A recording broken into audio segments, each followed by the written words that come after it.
ascension of the Mongol tide. How it is Welcome back to the channel, folks. Have you ever bought a game from a series you weren't familiar with, but the trailers and early reviews look good enough to sell you on it? You begin playing, enjoying it for a bit, but after a few hours, you end up regretting your purchase. For me, that game is Mafia 3. At the time, I was vaguely acquainted with the series, as I did play the original Mafia on PS2, though its lower quality compared to the PC release didn't leave the best impression. I'm also pretty sure I'd never played Mafia 2 until I covered it for the channel. At the time, I was a little let down by GTA 5, and really craving an open-world crime game. Mafia 3 seemed like it could scratch that itch. The 1960s Louisiana setting was fresh. Lincoln Clay seemed like a compelling protagonist. And being part of the Black Mob instead of the typical Italian Mafia felt like a nice shakeup. And being set during the peak of the Civil Rights Movement had potential for some interesting storytelling. And for the first few hours, it really seemed like the game was going to deliver. But the further I got, the more I realized it wasn't what I'd hoped for. The side content felt bare bones, the missions to acquire territory became too repetitive, and the story crawled along at a snail's pace. After about 5 hours into my first playthrough, I ended up dropping it. However, like with my opinions on GTA 4 and 5, I started wondering if maybe I was too harsh on it, and didn't give Mafia 3 a fair shot the first time around. And having now revisited it for this video, I realized it's actually a lot better than I initially thought, and its story might just be the best in the Mafia trilogy. So let's dive in and take a look at what Mafia 3 got right, what it got wrong, and whether it really deserves its less than stellar reputation.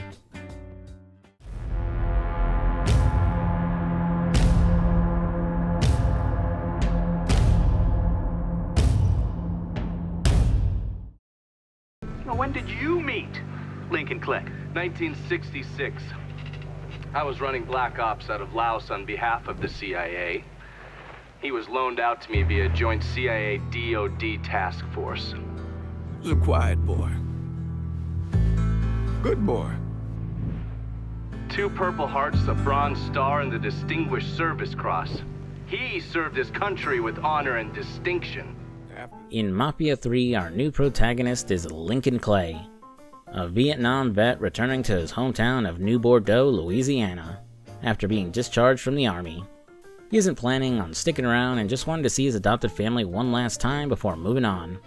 But a brutal betrayal forces him to stay and face off against those responsible, the Marcano crime family, and their patriarch Sal Marcano. In the previous 2 Mafia games, the protagonists would narrate their stories, recounting their time in the mob. Mafia 3 takes a different approach, with the story unfolding through a documentary that details Lincoln's war against Sal Marcano. The documentary blends interviews with key people from Lincoln's life, details from the FBI investigation, and clips from a Senate hearing about the case. And I really dig this direction. It's a fresh take that you don't often see in games.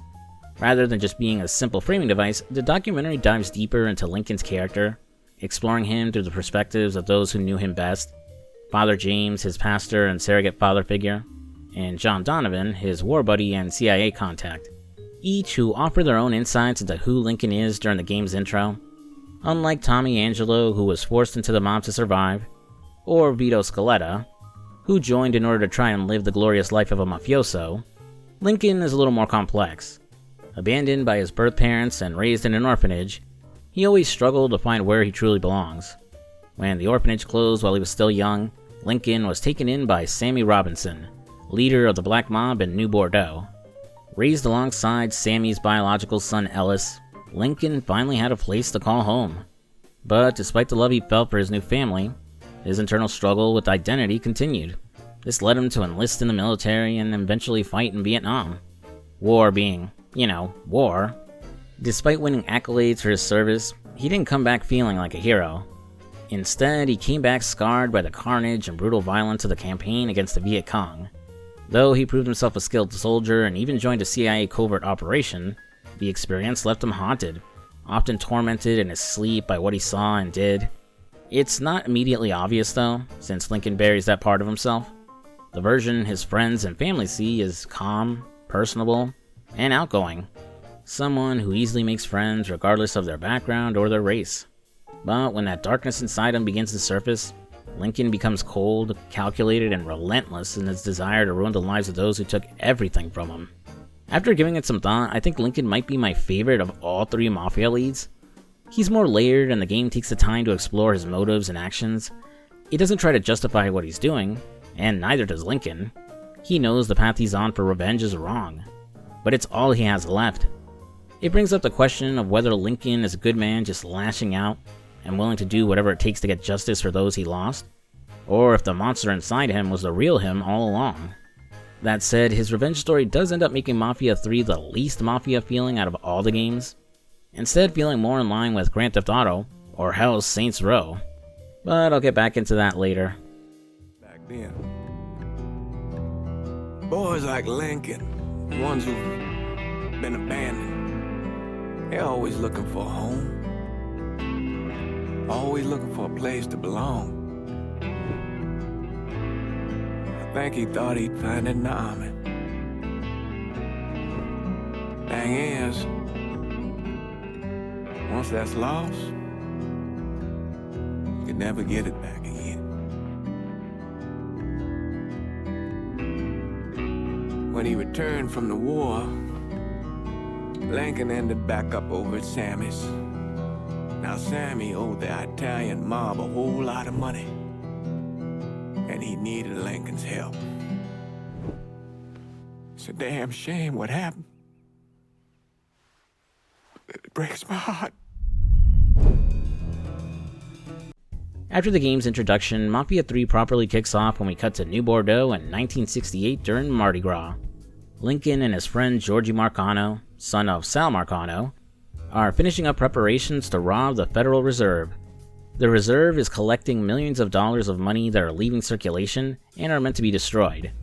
Using bags of cash fronted by one of Sal Marcano's underbosses, they plan to sneak down to the Reserve's burn room and loot their safe holding all the cash that isn't going to be destroyed. After stealing some uniforms from some unlucky drivers, they finish loading up. Lincoln and Georgie hop into the armored truck and head to the job. On the way, Georgie asks Lincoln about his time in Vietnam, and Lincoln shares a story about a Vietnamese woman he saw there. Told she could only bring one thing onto an evacuation boat, her baby or the pig she had with her, she chose the pig and threw her baby into the water, reasoning that she could always have another child. Georgie's caught off guard and disgusted by what he hears, but Lincoln can't fault the woman for what she did, or the logic in her choice. One day she was just living an ordinary simple life as a farmer. The next, her entire village was bombed to smithereens.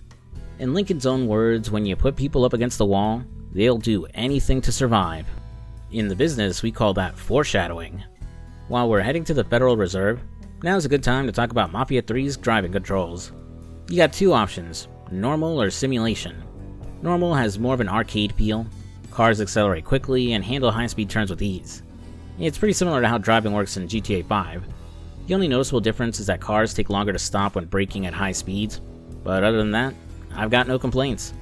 On the other hand, simulation mode is closer to GTA 4 mechanics, where cars feel heavier, take longer to accelerate, and turning at high speeds is much trickier. Neither style is necessarily better, but I stuck with normal driving for my playthrough. I do appreciate that they give you the option to choose based on your preference. Another change is that the game removed the option to cap your car's top speed, but that's because the police won't be chasing you for speeding, which I'm totally fine with. In Mafia 2 it wasn't too bad, but in the first Mafia, it was a real pain to travel the map during timed sections while also trying to avoid getting pulled over. And thankfully, your passengers won't mouth off every time you break the speed limit, or run a red light. They'll still get upset if you crash though, but honestly, that's understandable.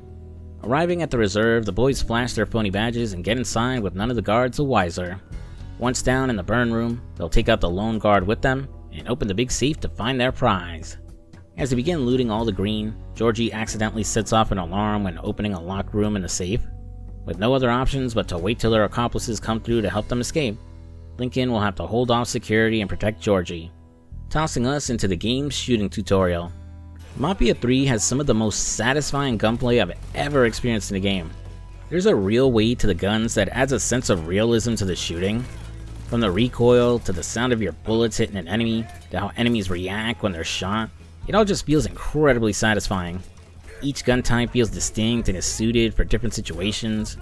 Even the limitations like only being able to carry one heavy weapon and one sidearm or the longer reload times and smaller starting ammo count, actually enhance the experience. Shootouts feel engaging and challenging without making enemies feel overwhelming or too easy to take down. Plus, Lincoln isn't some bullet sponge, he's actually fairly squishy. He starts with 2 segments on his health bar, which can be upgraded later, but even with regenerating health, only 1 segment will refill on its own. To get Lincoln back to full health, you'll need health packs, which can either be bought and stocked beforehand or found during missions. And I really love this system. It strikes a perfect balance between old school and modern healing mechanics in shooters. You can't just sit behind cover and wait for your health to regenerate. If you don't have a health pack to heal or find armor to buff yourself, you're at serious risk of getting dropped in 1 or 2 shots as soon as you peek from cover.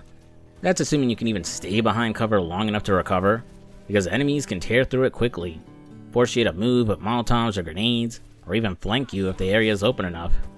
Like I said, it's not crushingly difficult, at least not on normal difficulty, but the combat is engaging enough that you have to stay focused. You can't just coast through by spamming the most powerful gun or relying on a stockpile of health packs, though combat sometimes can be trivialized through stealth, but I'll swing back to that in a few. During the shootout at the Federal Reserve, the game flashes back about a week to when Lincoln first arrived in New Bordeaux, after finishing his tour in Vietnam. You just come from Vietnam? That's right. I was a Marine in the Pacific. You take it from me. Just because you're home doesn't mean you're back. You understand? People around here, they don't get it. Never will. Keep your ass out of trouble. After receiving some friendly advice from a fellow veteran, Lincoln is reunited with his stepbrother Ellis. After a quick hug and a beer, they'll drive back to their home at Sammy's bar. Ellie fills Lincoln in on what he's missed while he was away, and their father's excitement at finally having him back home. He also tries to get Lincoln in on some scheme to deal heroin out of the French ward along with Georgie, but Lincoln isn't too keen on it due to how much heat dealing drugs brings. Arriving at the bar, Lincoln is greeted by his father Sammy, the local pastor, Father James, and several other friends happy to have him home. After a long night of partying, Lincoln elects to sleep off his impending hangover down in the basement, and not in his bedroom, which confuses Ellis, but when he wakes up in a fright the following morning, we see that Lincoln's time in Vietnam has left him having nightmares, something that isn't really brought up at all until like the very end of the game. The next morning, he overhears Sammy and Ellis arguing about money. Sammy brushes it off, but Ellis storms out. When Lincoln asks what's going on, Sammy admits they're having issues with the Haitian mob, but doesn't dive into details. Instead, he sends Lincoln to help Father James at the soup kitchen. The scene then briefly shifts to the documentary again, with an older Father James explaining that Lincoln had originally planned to say his goodbyes and head to California for a new life, but after learning about Sammy's troubles with the Haitians, and experiencing that trouble for himself at the soup kitchen, Lincoln decides to stay and help. Confronting Sammy about it when he gets back home, his old man explains that about 6 or 7 months ago, folks in the Hollow started getting robbed by the Haitians, and not long after that, they targeted the lottery, a numbers racket that's a major source of income for the black mob. The hits on the lottery were so bad they ended up 3 months late on their payments to Sal Marcano. While Sammy says he can manage Marcano, he agrees it's time to put an end to the Haitian problem. He sends Ellis and Lincoln to an old shantytown in the bayou where the Haitians are hiding, and to take out their leader, Baca. This is where the game introduces its stealth mechanics. Referred to as stalking, it shares a lot of similarities with the stealth mechanics of other series like Assassin's Creed and the Batman Arkham games. Enemies have an awareness meter that indicates when they can see or hear Lincoln. Crouching makes less noise and keeps you out of sight. There's the equivalent of Eagle Eye or Detective Vision that shows you the location of nearby enemies. You have stealth takedowns that will quietly knock out enemies, with a different animation playing depending if you're unarmed or what gun you're holding. Sometimes non-lethally choking a guy out, or conking on the head, or violently stabbing him in the throat with Lincoln's hunting knife, watching the guy gurgle and choke on his own blood. Oh, and by the way, YouTube really didn't want to play nice with Mafia 3, so this video is a tad more censored compared to what I usually put out, not just because of the violence or occasional nudity, but all the copyrighted music that plays during multiple cutscenes.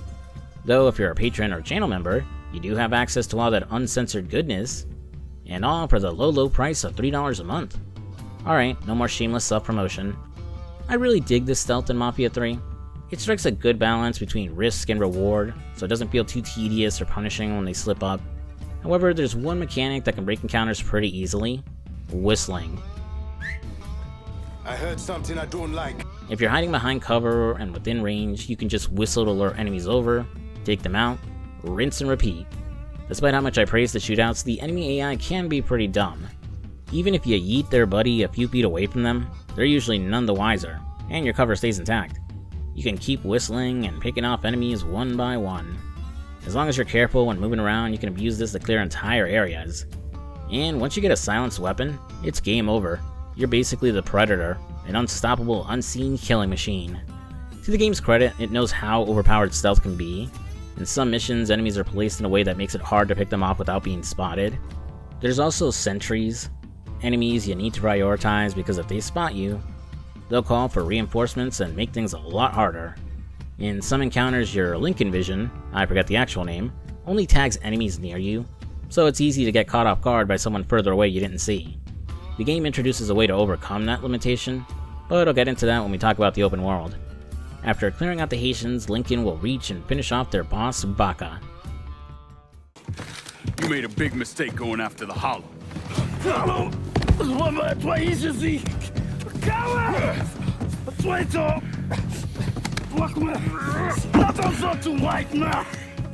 The man you're talking about took me in when I had nowhere else to go.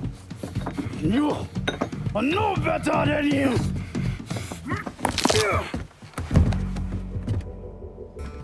And while not his intention, Lincoln inadvertently saved a woman named Cassandra that Baka had held captive. Poor girl, but she's free now, and hopefully she can find a new life for herself away from all this gang violence.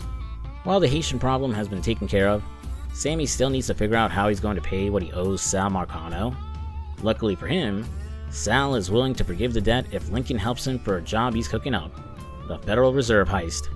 Heading to the country club, Lincoln is reunited with Sal's son Georgie before sitting with the man himself to hash out the details of the plan. And, wait a minute. I know that ain't who I think it is. Vito fucking Scaletta. Since I basically played this series out of order, I didn't actually know he was the protagonist of Mafia 2 the first time I played Mafia 3. So the surprise of seeing him return and popping up so early in the game was lost on me. Here's a quick recap of what happened to Vito in Mafia 2. After getting arrested as a kid, he was shipped off to fight in World War II. He came back to Empire Bay after being injured, and reunites with his best friend, Joe Barbaro. Joe helped him get discharged from the military, and got him started working for the mob. After a shitload of events that involved Vito getting thrown in jail for a few years, serving various Mafia families, and eventually becoming a made man, things would all come crashing down. After their trusted friend Henry, who they both vouched for in order to get into their family, who turned out to be a rat, which in my opinion had extremely flimsy evidence behind it, go watch that video, Vito and Joe would accidentally create a war between the Triads and the Mafia. Thanks to his ties to a high-ranking member of the Commission, Leo Galante, and his status as a made man, Vito had a chance to redeem himself.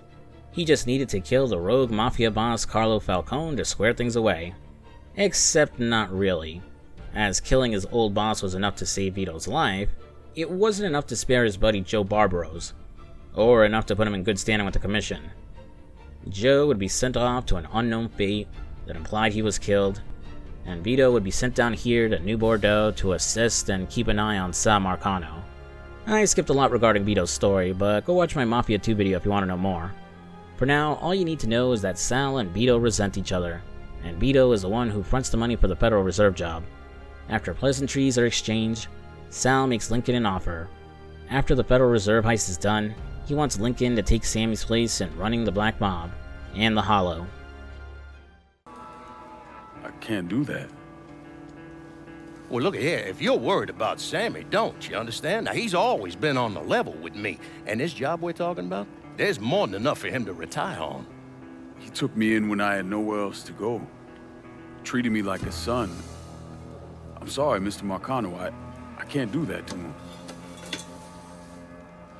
Well, shit, son. I'd be lying if I didn't say I wasn't just a little disappointed. But I get it. You're loyal. Which is something that is scarce these days. While Marcano is disappointed that Lincoln doesn't want to take over, he respects his loyalty to Sammy and drops the issue. For now. But as we'll soon see, Sal Marcano isn't someone who takes no lightly. For the next step of the Federal Reserve heist, Lincoln meets up with his buddy Danny Burke and Danny's father, Thomas. Thomas Burke used to control Point Verdun and New Bordeaux as one of Sal's bosses, but for some reason, Sal stripped him of his territory and handed it to Roman the Butcher Barbieri. The game doesn't really fully explain why, but it's likely because Thomas is Irish, which limits his power in the notoriously racist Italian mob. Or it could be for some other reasons that are about to happen. Still, Burke hopes that having his son Danny assist with the heist will earn Sal's forgiveness and get his territory back.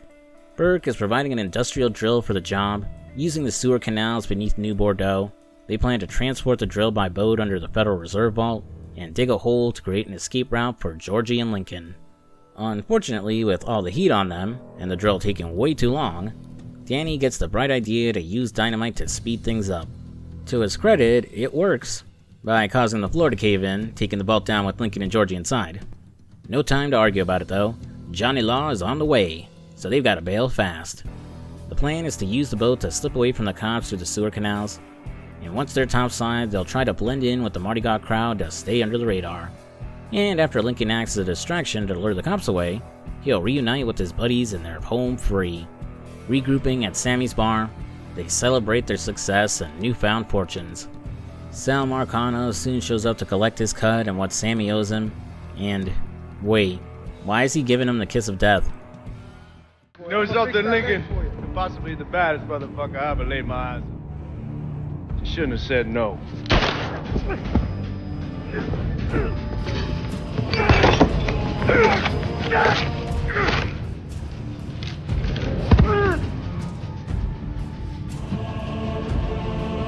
Where the fuck you think you're going?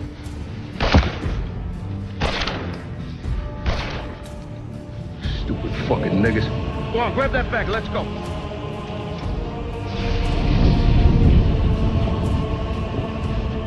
When I got to Sammy's, the whole place was bud. I still don't know what brought me there that night.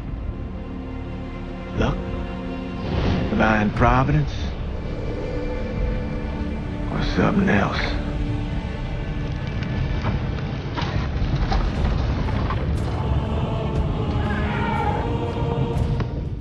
Holy shit, that scene at Sammy's bar. Despite still dropping the game during my first playthrough, the betrayal by Sal and Georgie is what really hooked me on Mafia 3's story. Despite the fact the game already gave it away and set it up, the way it sneaks up on you and the sheer brutality of the scene hits hard. The brutal massacre of Lincoln and his family is beautifully scored by Paint It Black by the Rolling Stones too. Though because of copyright I had to substitute the music with Final Fantasy VII's Those Chosen by the Planet, which fits stupidly well considering this is basically Mafia's equivalent to the Nibelheim incident. Thanks to Georgie's poor aim and Father James showing up just in time, Lincoln survived the massacre. Several months pass as Lincoln recovers, during which major events unfold, including the assassinations of Martin Luther King Jr. and Bobby Kennedy. Despite being set during the height of the civil rights movement, these events mostly serve as background and don't have much impact on the game's story. It kinda feels like a missed opportunity. While the game touches on racial tensions in the South, and you occasionally hear about world events on the radio or in NPC dialogue, it takes a backseat to Lincoln's revenge story. Sure, balancing those themes with the plot might have been tricky, but if it had been explored a bit more before Sal Marcano's betrayal, it could have added more depth to the game. Now that Lincoln is back on his feet, he's completely fixated on revenge. As he tells Father James, killing Sal Marcano isn't enough. He wants to take everything from him. Lincoln plans to destroy everything Sal built in New Bordeaux, and once his empire is in ruins, only then will Sal face death. To facilitate his plan, Lincoln has reached out to his fellow Vietnam buddy and CIA operative, John Donovan. And I'm going to go ahead and get this out of the way now, but Donovan is easily the best goddamn character in this game, maybe even the best in all of the Mafia trilogy. Contrasting Father James, who serves as the angel on Lincoln's shoulder, who tries his best to stop him from going too far and becoming what he seeks to destroy, Donovan plays the role of the devil, all on board for his buddy's plan and pushing him to be more brutal in his actions. A charismatic and eccentric CIA operative, the dude's got this larger-than-life personality. Donovan's witty and a bit of a smartass, always ready with a sarcastic remark, weirdly serving as the comedic relief in this dark story. Due to being part of the CIA, he unsurprisingly has no problem breaking the rules and bending the law to get what he wants. Despite his shady nature, Donovan is fiercely loyal to Lincoln, happily jumping into the role of his buddy's wartime consigliere. He's also surprisingly more complex than you would expect. While Donovan is feverishly patriotic and loyal to the United States, he's still deeply skeptical of authority and the institutions that run this country. Something that started when JFK was assassinated while he was still in Vietnam, which I don't want to spoil right now, but it comes back in a huge way at the end of the game. With Donovan's vast CIA resources and spy equipment, he's the guy on the radio providing real-time intel on enemies, their weaknesses, and how to dismantle their operations. Meanwhile, Lincoln returns to Sammy's bar, which is now in ruins, where the memories of his family and the traumatic night they were killed come flooding back, triggering some intense PTSD moments for him. After a fresh shave and a haircut, Lincoln steels himself for his war against Sal Marcano.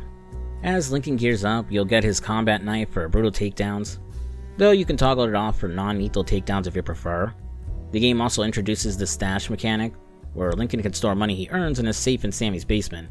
It's crucial to stash your earnings early on, as getting killed will cost you a significant amount of money in your wallet.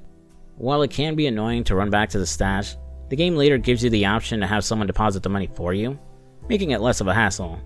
Finally, we'll now be able to change Lincoln's appearance and wardrobe, with various costumes you unlock throughout the game. I personally like sticking with his Wanderer outfit, because it gave him that classic John Rambo First Blood look. Lincoln's journey as a Vietnam vet, trying to find a place where he belongs, has some obvious and clear parallels to Rambo's own struggles too, though that's about the only similarities the two share, as their personalities are vastly different, and the mayhem Lincoln causes easily surpasses what Rambo unleashes, at least in the first movie.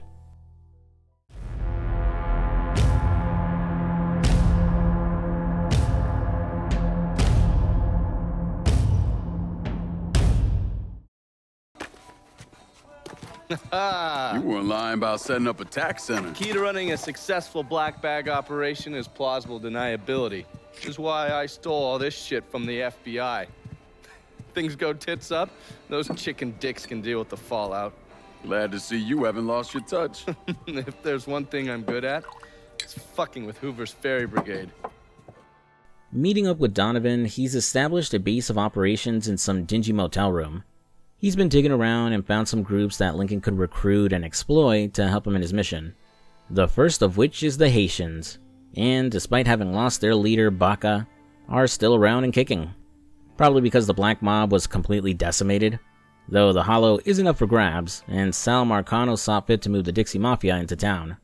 Finding ourselves in an enemy of my enemy is my friend type of situation, Donovan suggests Lincoln track down the mysterious new leader of the Haitians and make an alliance. After shaking down a local Haitian gang member for information, we track the gang's operation to the Pierced Heart Voodoo Shop. And once inside, we'll finally meet this mysterious leader.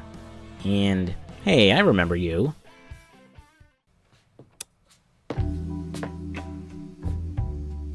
Coffee? Nice trick you pulled back at the Haitian camp. Lieutenant Baca was holding you prisoner. And I yelled you I did. It appears we both full of surprises. Certainly does. Looks like Cassandra pulled one over on us, as she was actually the leader of the Haitians this entire time. While she's willing to hear Lincoln out, she's unsure if she should trust him at all, after he came for the Haitians months ago. He offers to let her have all of the Hollow for her assistance, but some friction starts to form when Cassandra explains why she was at war with Sammy in the first place, really testing Lincoln's patience as she insults his father's philanthropy, and calls him out for being another black lapdog for Sal Marcano. Still, to his credit, Lincoln keeps his cool, and Cassandra agrees to the alliance on the condition that she gets to run the Hollow however she sees fit. What's the worst that could happen by giving her unchecked control and power? While I won't spoil anything yet, Cassandra is considerably more violent and militant compared to her other underbosses, due to the exploitation the people of the Hollow go through at the hands of the police and Sal Marcano's group. She wants to arm the black residents to fight back and take control. While not a bad idea on paper, Cassandra is indifferent to the destruction that could happen, or any civilians caught up in her pseudo-revolution. It's not really explored outside of some optional side missions and a potential ending, but the game makes it clear that Cassandra could end up becoming a bigger threat to Lincoln if her power is left unchecked. But we'll worry about that some other time. Cassandra then explains that after Sal killed Sammy, he handed control of the Hollow to Richie Doucette, a monstrous racist who kidnaps and starves young black kids before releasing them in the bayou to hunt them down for sport, a fate that tragically befell her own sister. If Lincoln takes down Doucette, he'll have Cassandra's loyalty. Now that Cassandra's on board, we'll unlock our first associate perk, the Arms Dealer. Using the army radio Donovan gave him, Lincoln can call up an associate of Cassandra's who sells guns and ammo out of his van. It's super convenient since Lincoln can also stock up on adrenaline shots to heal, a bulletproof vest to buff his defense, and later upgrade his guns. You can even unlock perks like carrying more equipment or increasing max health. While I love the convenience of the Arms Dealer, I do have one small nitpick with its UI. The interface looks pretty bland, almost like a streaming service UI, and it lacks a separate tab for gun upgrades. So if you want to upgrade something like the accuracy or ammo count for a shotgun, for example, you have to scroll all the way to the right, past every single gun, just to get to the upgrades. It's annoyingly clunky, and makes it easy to miss that weapon upgrades are even an option. I accidentally overlooked them for a third of the game. But otherwise, yeah, I dig the convenience. And the cost of the better guns versus what you'll be making at first means you really can't just grind for cash to buy the most OP weapon in the game. Though I did get handed the silent pistol for free, and like I mentioned before, it really comes in clutch during stealth. Like during this upcoming story mission, for example. I'll skim over the finer details for now, but after Lincoln takes over the prostitution and drug rackets in the Hollow, Richie Doucette ends up on Georgie's shit list and goes into hiding. Thanks to some intel from a random Dixie mob guy that Cassandra kidnaps, we learn that Doucette's holed up at the abandoned Barron Saturdays amusement park, a racist and wildly inaccurate voodoo-themed park some white guys built to profit off the black community of the Hollow. Spoiler alert, it didn't work, and the park quickly went under. As a set piece though, it's pretty awesome. Navigating through an abandoned amusement park at night immediately gave me Left 4 Dead 2 vibes. As Lincoln slowly works his way through the park, taking out Doucette's men one by one, they have no clue who he is or what he's after. At first they assume he's been hired by Georgie to take out Doucette, which causes Doucette to panic and flee into the park's funhouse in a desperate attempt to escape.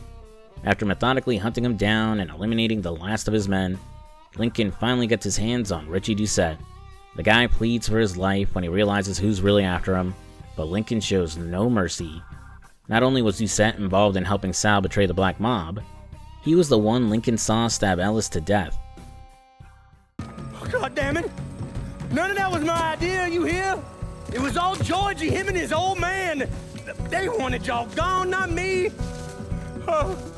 What was I supposed to do? Say no? Either that or make sure that I was dead. Oh, no.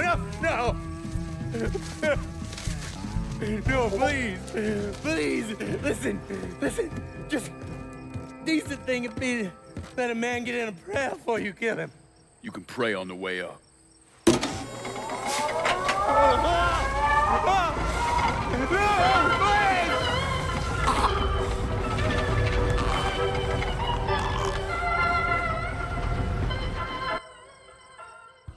After Doucette's death, the game cuts back to the documentary, with FBI agent Jonathan McGuire explaining the rationale behind Lincoln's actions. The murder of Richie Doucette wasn't your typical mob hit. It was a form of psychological warfare. By putting Richie's body on display, Lincoln was sending a clear message to the mob that they weren't untouchable, and he was coming for all of them next. Oh yeah, I should probably explain who McGuire is.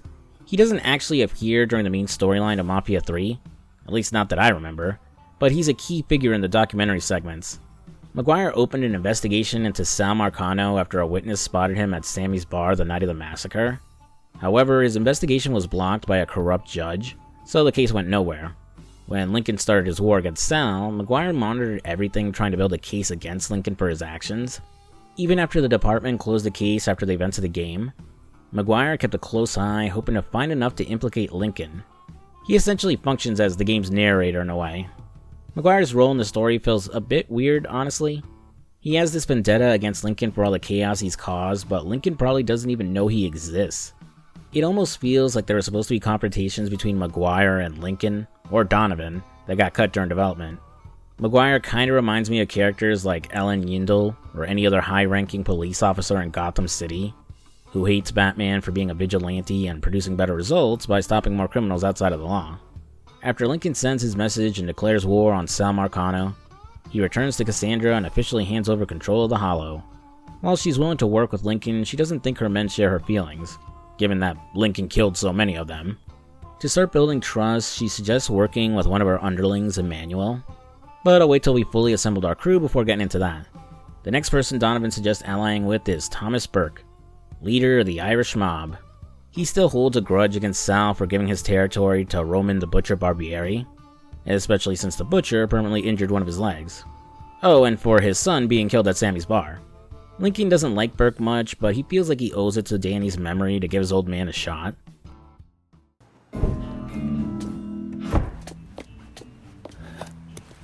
Burke. Been a while. Lincoln Clay. Jesus Christ on the cross. Now I've seen everything. Heard you were dead. Been hearing that a lot. The fuck do you want?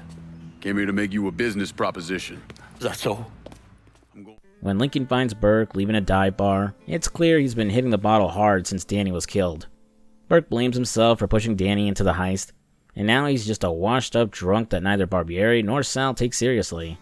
Lincoln hopes the promise of avenging Danny and restoring Burke's control of Point Verdun will be enough to bring him on board, but Burke's deluded himself into thinking he can take Sal down alone. After doing some reckless driving to scare him sober, Burke agrees to hear Lincoln out and invites him to his scrapyard to hash out a plan. Allying with him, we've unlocked another perk, vehicle delivery. Making the call on the radio, one of his men will deliver a car to Lincoln's location free of charge. You'll have your choice from a selection of cars you unlock over the course of the game, making it so you never have to huff it on foot, and negating the need to steal a car off the road unless you want to.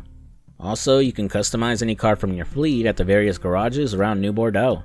I never get too deep into car customization in any open world game that offers it, mainly as outside of trying to win racing missions, it's just not my thing. It doesn't help that in most games that offer the option, it's very easy to lose or destroy a car you just sunk a ton of cash into tricking out. I'll give Mafia 3 credit though, as any modifications you do to your cars will be maintained if something happens to it. Like with Cassandra, in order to take out Barbieri and steal control of Point Verdun from him, we need to disrupt and take over his rackets first. In this case, it's Barbieri's protection and moonshine rackets, with Danny's sister Nikki helping out with the moonshine side of things. Skipping to the end of our efforts, after we've disrupted his operations enough to piss him off, we don't even need to track Barbieri down, as he comes to us instead.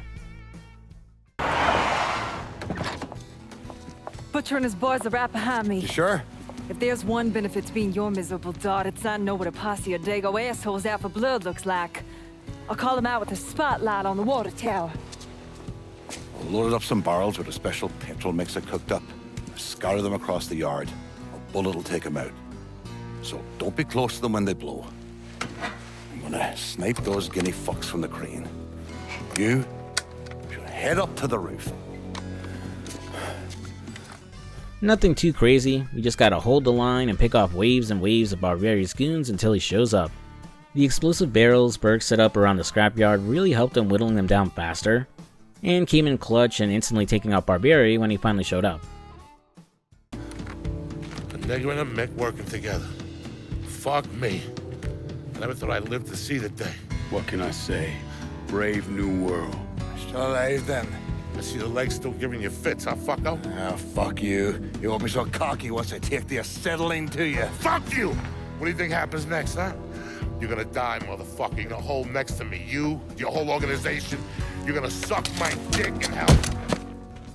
We leave the bastard for Burke to take care of, and according to McGuire in the documentary, Barbieri's body wasn't discovered for years. Found in the trunk of a car floating at the bottom of the river. Both his legs were smashed up so badly there was practically no bone left in him. Payback is a bitch, huh? Now it's time to bring on our final underboss, the man himself, Vito Scaletta. Like I mentioned earlier, Sal and Vito were never on good terms, as Sal suspected Vito was a mole sent by the Commission to keep tabs on him. After the Federal Reserve heist, Sal refused to pay Vito his cut, and has been slowly squeezing Vito's operations to stop him from making money. Since Vito is a made man, Sal can't just kill him without the commission's approval, so he's been trying to bleed Vito dry until he can't make his payments, hoping to get the green light to take him out. To help speed along this hostile takeover, Sal sent his nephew Michael Greco to Vito's territory to help run things. In reality, Greco is there to keep Vito under control and cut off his cash flow. Lincoln figures Vito won't be too thrilled about being squeezed out, making it easy to recruit him to the cause. Heading out to Benny's Ristorante in River Row, it seems Greco has gotten overzealous and has sent his men to kill Vito without the commission's okay. Clearing out all of Greco's goons, we'll find Vito tied up in the freezer. Looks like I got here just in time, Vito. Lincoln. How's this possible? I thought you were dead. Bullet was deflected by my skull. Came out the back. Talk about some goddamn luck. Worst place to shoot a fella's in the forehead. Skull's harder than you think. Come on. We need to have a talk. When I heard about what happened, I went to Marcano, asked for my cut right then and there. Figured if he fucked you and Sammy, I'd be next. Yeah, I'm guessing he didn't go for it. Said he wanted to wait for the heat to die down. Didn't want me running around, buying expensive shit, getting noticed. Like I'm some fucking amateur, never sat on a big score before. Vito agrees to team up with Lincoln, but on one condition. He wants Michael Greco brought to him so he can deal with them personally. Now that he's on board, we unlock a perk where we can call Vito's associate Betty to come pick up the money Lincoln is holding, skipping any annoying trips back to Sammy's bar to do it himself. And dilly-dally, shilly-shally, after taking over the two rackets in River Row, Vito tracks down Greco's location, and the two of them team up to go after him. However, Sal Marcano's hit squad gets to Greco first, and the kid barely escapes by jumping out a window and driving off, with Lincoln quickly realizing Greco somehow got his hands on his old ride. This is when the game introduces the shooting while driving mechanic, and honestly, it's one of the best implementations I've seen in any game. The aiming is generous, and it locks onto a target's tires, making it much easier to disable their car. So it never feels like I'm trying to juggle two different control schemes at once, when trying to fire while driving like I do in games like GTA or Saints Row. Though I'll admit I kind of forgot about it during most of my playthrough, since I usually just opted to speed away whenever enemies or the cops were on my tail. After stopping and capturing Greco, we'll now have to lose the cops. As expected of any open world crime game, causing trouble in the streets of New Bordeaux can attract unwanted attention from the boys in blue. Uniquely, police response time varies by district, so if you start shit in the Hollow for example, it'll take longer for the cops to show up. You'll even hear the woman on dispatch sound bored, and basically tell any officers in the area not to bother investigating unless they want to. But start some shit in the more affluent Frisco Fields or downtown, they'll pounce on you immediately. It's an interesting, if rather depressingly realistic take on police responses, and eliminates annoying situations where the law spawns on top of you when no one is around to see you commit a crime. Hell, if someone does spot you, you can prevent the cops from showing up, if you can take out the witness fast enough. But if you do get their attention, escaping them isn't too much of a hassle. Working similar to the wanted system in GTA 4, a police zone will spawn on the map when the cops are after you. Blue police zones indicate the police are searching for Lincoln, which needs you to just exit the zone or stay hidden. Red police zones mean the police have already spotted Lincoln, or are actively engaging him. Hiding isn't enough, and you'll have to get the hell out of there to lose him. However, I never found the police in Mafia 3 to be overwhelming like they could be in GTA, and at most a mild nuisance. Returning to Vito's restaurant, after some enhanced interrogation, Greco will spill some juicy info about Sal. You want me to keep going? You got 9 more! Fuck! Listen, Jesus, he was worried you knew about the casino. And so we're gonna play up to Leo and the commission. What casino? Answer the question. Uncle Sally's... You see that construction across the lake? He's building a casino over there. He wants to go legit. Turn this city into Las Vegas. Gambling's illegal. Yeah, no shit, it's illegal. Which is why he's paid a bunch of money to get the laws changed. Who else is involved in this? I don't know. I swear it! Now that we know what Sal's up to, Vito will dispose of Greco and pledge his loyalty to Lincoln. At the same time, Sal and Georgie will finally learn that Lincoln didn't die back at Sammy's bar, and has been the one undermining their operations. Now that we have all three of our underbosses, Lincoln will arrange a sit-down to introduce everyone to each other. It's a messy meet and greet, as Cassandra, Burke, and Vito all immediately distrust the other due to their past clashes and associations with Sal Marcano. But after Lincoln lays down the law and gets the kids to behave, he hashes out his plan to take down Sal's organization. He wants to target the lower rungs of the Marcano crime family and work his way up to the big man, starting with killing the lieutenants and taking their territory, then the capos, until no one is left to support or protect Sal Marcano. And any territory and racket seized during this whole thing will be divided up amongst Lincoln's underbosses however he sees fit. Which finally brings us to Mafia 3's main mechanic, and the thing that will make up 80% of your playthrough, district takeovers. New Bordeaux is split into 9 districts, each containing 2 rackets that involve illicit activities like drug smuggling, moonshine running, prostitution, insurance fraud, grand theft auto, etc. Each racket generates a certain amount of income, and to take control, Lincoln needs to damage it enough to slow the flow of money. This is done by targeting key operations such as their money stashes, equipment, supplies, or essential personnel. Destroying equipment, stealing cash, interrogating snitches, killing enforcers, or freeing exploited victims all works towards crippling the racket's income. Once enough damage is done, the racket boss steps in, giving Lincoln a chance to eliminate them and take over the racket. You don't have to kill a racket boss though, and can recruit them to your side if you want. By wiretapping junction boxes near a racket boss's hideout, you can learn important information about them that you can exploit to have them join you, which will increase the amount of money a racket earns when it's under your control. Wiretapping junction boxes function like smaller version of those world map towers you'd see in other open world games, like Far Cry or Assassin's Creed. It'll mark nearby enemies on your map, who will also show up when you sneak through an area using your Lincoln vision. It also dots the location of fuses, which you need 3 of to wiretap a junction box in the first place. From there, it'll show any nearby collectibles. Returning from previous Mafia games, we got fun stuff like Playboy magazines, or pinups painted by famous artist Alberto Vargas. Ah yes, I'm such a sucker for such beautiful, beautiful art. Right, where was I? There's also various magazines to collect, music vinyls, and we even got communist posters to tear down to keep those dirty commies from corrupting our pure American way of life. While the collectibles can be a bit excessive, I do like that the junction boxes provide an actual benefit to you, outside of adding more icons to your map. Racket takeovers can be tackled as soon as they're assigned, and you can work on them in any order or even simultaneously. After taking over a racket, you'll need to decide which of your underbosses will manage it. The more rackets an underboss controls, the more money they generate per Lincoln. Similar to skill trees in other games, you'll unlock perks from each underboss as they bring in more income from their rackets. Cassandra offers the perks of Arms Dealer, Gunsmith, and Operator, each unlocking more benefits as her rackets grow. Initially, you can buy weapons on the go, but later Arms Dealer upgrades give you a throwable voodoo doll to distract enemies. Gunsmith improves the accuracy, ammo capacity, stability, and eventually reload speed of your guns, though you'll have to pay for each upgrade. Operator disables phone lines for a set time, preventing witnesses from calling the cops or sentries from calling reinforcements. Burke's perks include Vehicle Delivery, Police Dispatcher, and IRA Bomber. Besides getting a car delivered, higher levels of Vehicle Delivery allow you to steal cars undetected. Police Dispatcher clears active police zones, and makes it so cops ignore your crimes for a while. IRA Bomber unlocks stronger explosives like frag grenades and C4 in the arms dealer's inventory. Lastly, Vito's perks are Consigliere, Hit Squad, and Mob Doctor. The upgraded Consigliere lets Betty pick up your kickbacks from underbosses, saving you the hassle of driving around New Bordeaux to do it yourself. Hit Squad allows you to call in Vito's crew for backup during fights, and Mob Doctor increases your max health, stamina, health recovery, and the number of adrenaline shots you can carry. On top of the perks, your underbosses also offer favors to sweeten the deal when you're deciding on who to give a district to.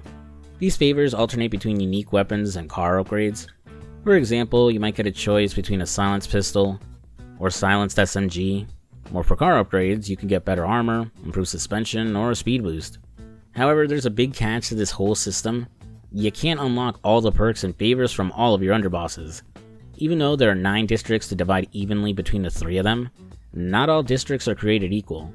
The amount of money each one generates varies depending on the rackets and districts, so some are worth more than others. And if you want to unlock the best version of a perk or favor from one of your underbosses, you can't do it by being fair, and will need to stiff one of them and favor the other, which can come back to bite you in the ass. First, on top of this whole racket takeover and perk system, is loyalty. Not giving enough territory or taking rackets away from an underboss lowers their loyalty, and Lincoln will lose perks tied to their reduced income. This also reduces the percentage of kickback they pay, and if it happens too often, the underboss may turn against Lincoln, triggering a betrayal mission where you have to kill them. You can raise loyalty by assigning new rackets and districts or completing trafficking and agenda missions for that underboss. Trafficking missions are repeatable missions that have you stealing something for an underboss's lieutenant, while agenda missions are small personal stories that teach us more about that particular underboss's backstory, character, and motives for working with Lincoln. However, once they reach the betrayal stage, there's no way to win them back. If an underboss is killed, their lieutenant will take over, but the kickback drops significantly and no further rackets can be assigned to that faction. While that's definitely a lot to digest, my best advice is just to evenly divide the districts between your underbosses. There's no real benefit to getting greedy and trying to unlock all the final perks of one boss, since you'll be missing out on the perks from another. You don't really need a guide for this, but if you want to speed up unlocking specific perks, you can always check a guide to see which districts are best to assign to each underboss. Alright, that was a lot to take in, but I really like this system. It feels like a natural evolution of the gang mechanics from San Andreas and Saints Row. There's more thought put into taking over territory than just the money. It's about the perks and favors from Cassandra, Burke, and Vito, which really make you think about who to assign each district or racket to. Thankfully, you don't have to worry about defending your territory either. Sal Marcano will sometimes send hit squads after you, and I won't lie, the first time they came after me I had to scramble since I was already low on health and ammo from a mission, so I barely survived, but it's not overly intrusive, and if you lure them to one of your strongholds, your crew will jump in to help you out. And now to address the elephant in the room. If you know anything about Mafia 3, it's the huge criticism that the racket and district takeover system is too repetitive and bogs down the game. And while I do agree it kinda messes with the pacing of the story, especially in comparison to how tight it was in the first few hours with the Federal Reserve heist, I disagree that the racket takeovers are repetitive. While rackets do share elements like taking out enforcers or interrogating informants, their main objectives are considerably different from each other. For example, the prostitution racket, the first racket we do for Cassandra, has Lincoln sneaking into the Perla Theater, once a respectable club owned by Sammy and named after his late wife.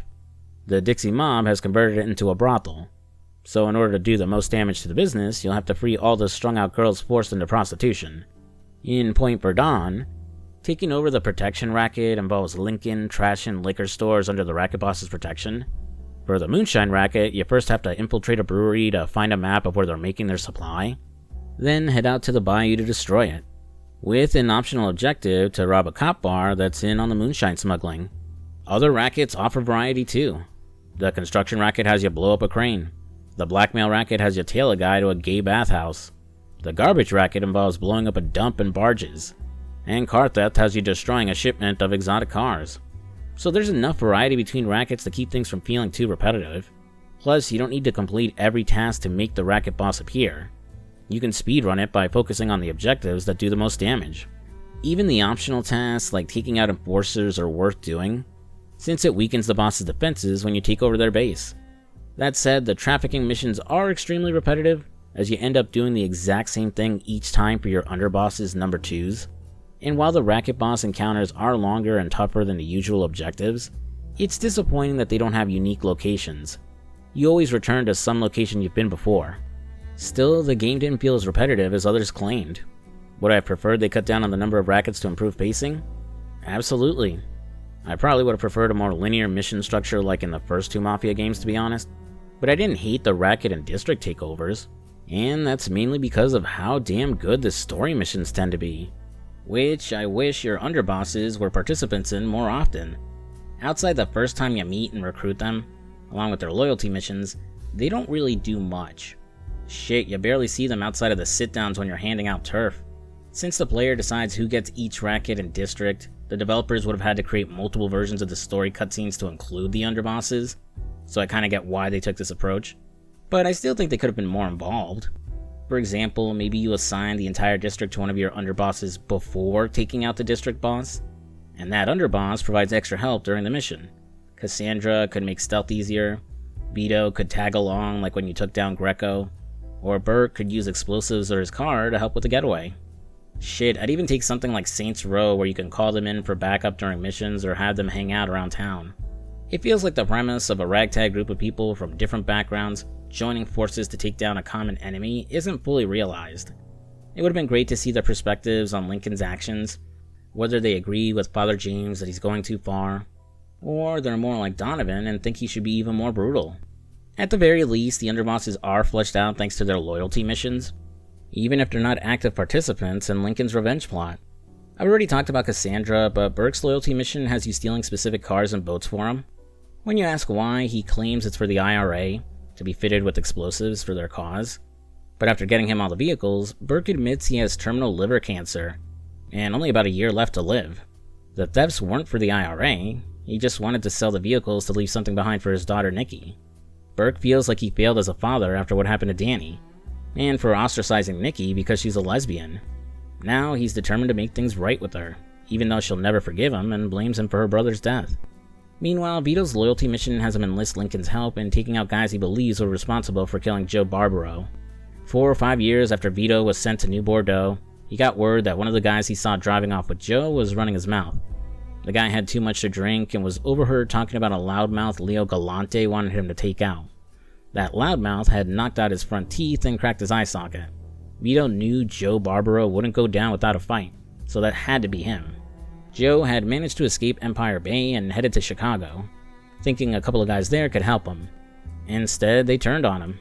In the end, Joe was brutally beaten, his face smashed and hands cut off. By the time it was over, there wasn't much left for anyone to find. When Lincoln asked Vito if he was sure it was Joe and not some other guy, he confidently replied that if Joe were still alive, he would have found a way to reach out by now. At the end of my Mafia 2 video, I wondered how Vito could possibly move on with his life knowing his best friend was dead. And the truth is, he never has. Vito never married, never had children, and never reconnected with his sister Frankie. Being a made man has brought him nothing but the privilege of staying alive, protected from other mobsters. The last few decades of his life have been spent as a burden, sent down south to babysit Sal Marcano and stay out of the way.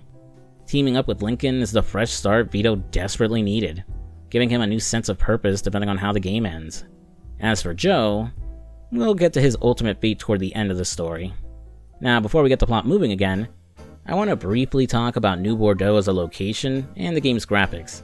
If it wasn't already obvious, but New Bordeaux is the Mafia series' take on New Orleans, and it's a refreshing setting for an open-world video game. Too many games are set in versions of New York City or Los Angeles, so the rare exceptions that do something different really stand out to me. Watch Dogs had Chicago, Sleeping Dogs gave us Hong Kong, and Cyberpunk 2077 brought Night City to life. Even Vice City still feels unique compared to every other Grand Theft Auto game. Now that we know it's coming back for GTA 6 and is set to be much bigger, I'm hoping it can match the distinctness of New Bordeaux.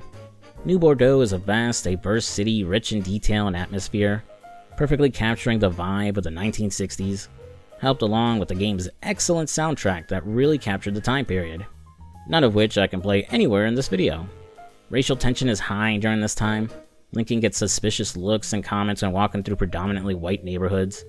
Segregation is still very much in effect, with whites-only establishments that will call the cops if Lincoln loiters too long. A lot of effort went into making each district feel distinct, to the point where I can tell where I am just by glancing around without even opening the map. Delray Hollow is home to most of the city's black population, but decades of economic decline and a hurricane had left it run down with locals living in poverty. Compare that to Frisco Fields, an affluent, all-white district filled with suburban homes, mansions, and high-end stores. You got the industrial vibe of Barclay Mills, the vibrant nightlife of the French Ward, which really makes me want to replay Hitman Blood Money, and then there's the Bayou, which is a complete contrast to the rest of the city. It takes up half of the map with sprawling swampland, with few people making it their home outside of the prowling alligators. Fun fact, I originally thought the alligators were just for aesthetics. I had no idea you could feed people to them, or even get yourself eaten if you're not careful. I really love New Bordeaux as a setting, but I just wish there was more to do outside of the main story and racket missions. They added some racing missions post-launch, which is fine, but optional races aren't really my thing. I think smaller side activities like helping out locals, or maybe some hunting missions in the Bayou would have been a nice addition. The DLC does add more to the map, though depending on when I get this video out, I may or may not dive into that. Now onto the graphics, which are kind of a mixed bag. On one hand, the character models and animations during story cutscenes look fantastic. On the other hand, despite the variety of locations, the world itself looks a little dull. The colors feel muted, and something about the lighting makes everything look a bit like it's made of clay. The graphics fall into this weird space between GTA 4 and 5, where they look too washed out. Quick disclaimer, the graphics in my footage might look worse to some of you, because I didn't realize until I recorded about 10 hours of gameplay that my OBS settings were off, so the visuals got even more compressed and ugly. Still, even in the definitive version, Mafia 3's graphics don't quite hit the mark for me. I can only imagine how much worse the original version looked. I ended up installing a color correction and blur removal mod by Mafia Game Videos, which made the game a lot more vibrant and improved the overall look. Alrighty boys and girls, let's mosey and start working on dismantling Sal Marcano's empire.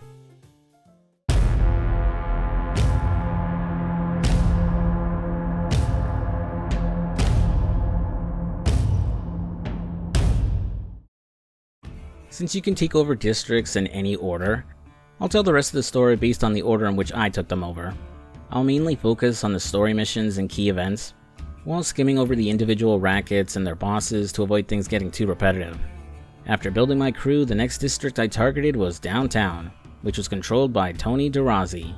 DeRozzi runs all the extortion, blackmail, and money laundering for the Marcano crime family, and is Lou Marcano's lieutenant. He operates out of the penthouse at the top of the Royal Hotel in downtown, overseeing all the criminal rackets in the district.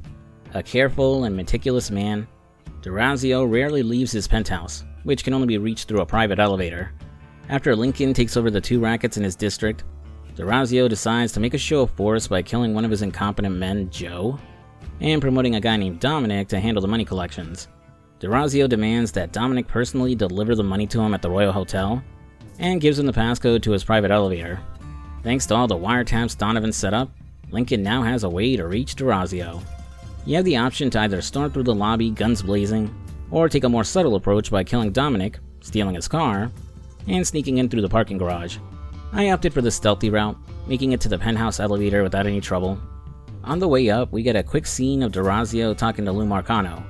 Lou's worried they're going to miss their payments to Judge Holden, a corrupt, racist judge who's protecting Sal's operations, and pushing to get gambling legalized in the state. DeRozzi reassures Lou that the attacks on the rackets are just a minor setback, and that he's got it totally under control. This conversation conveniently distracts DeRozzi, so he doesn't notice Lincoln coming up. Blasting through the penthouse, Lincoln will burst into DeRozzi's office, narrowly avoiding getting blasted to bits when the guy fires a rocket at him. Cutting him down, DeRozzi doesn't beg for his life, and smugly tells Lincoln just to finish him off. Sal's operation is too powerful, and he can easily be replaced without notice. Lincoln disagrees. You're wrong. Everyone will notice.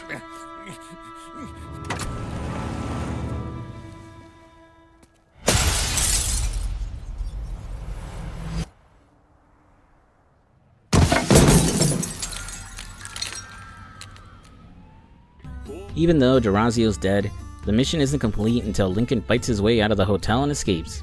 My next target was Barclay Mills, controlled by the aging mobster Enzo Conti. A former lieutenant in the Carrillo crime family, Enzo threw in with Sal Marcano and his brothers when they took over organized crime in New Bordeaux.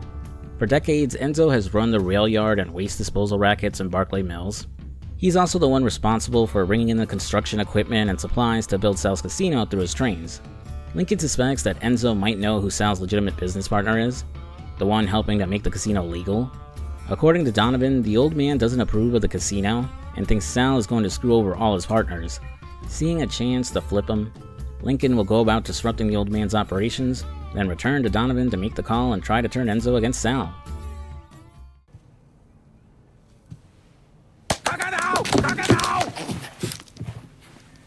Jesus Christ. I almost shot you in the goddamn face. Now we're even. Fucking asshole. Time to call Enzo. I just love the dynamic between Lincoln and Donovan. Despite what I said about Donovan being like the devil on his shoulder, you can really see how genuine their friendship is. And even though Lincoln is laser focused on taking down Sal Marcano, he hasn't completely lost himself. The friendly, personable guy from the start of the game is still in there. When Lincoln speaks with Enzo, the old man doesn't appreciate the threats, but realizes he's backed into a corner. Sal is definitely going to kill him for losing his rackets. Enzo asks to meet Lincoln alone at the quarry, and when Lincoln arrives, Enzo immediately recognizes him as Sammy's adopted son. As they share a drink, Enzo offers his condolences, saying Sammy didn't deserve to die like that. He reveals that he and Sammy had been friends for a long time, and he was even the one who introduced Sammy to his wife Perla. Realizing everyone working for Sal will get screwed over when he goes legit by opening the casino, Enzo has no issues screwing him over first. He gives up the name of Sal's legitimate business partner, who owns the land the casino is being built on and the construction company building it, Remy Duval, a radio personality and businessman who lives in Frisco Fields. Because everything regarding the casino is in his name, he's effectively untouchable, and Sal can't get rid of him willy-nilly like he's done to his other men. So Sal has his sister-in-law Olivia keeping a close eye on Remy to make sure he stays low, and doesn't get himself killed before the casino's finished. When Sal's men show up, Enzo and Lincoln team up to fight them off. Together, they set explosive charges around the quarry, and once they're clear, they blow the place to smithereens. Afterwards, during a short drive, Lincoln will drop him off at a motel, where the old man starts making preparations to skip town before Sal tracks him down. The next district I targeted was Tickfaw Harbor, controlled by Frank Pagani. Frank runs the smuggling and car theft rackets, but at the moment he's out of town in Havana on a smuggling job for Sal.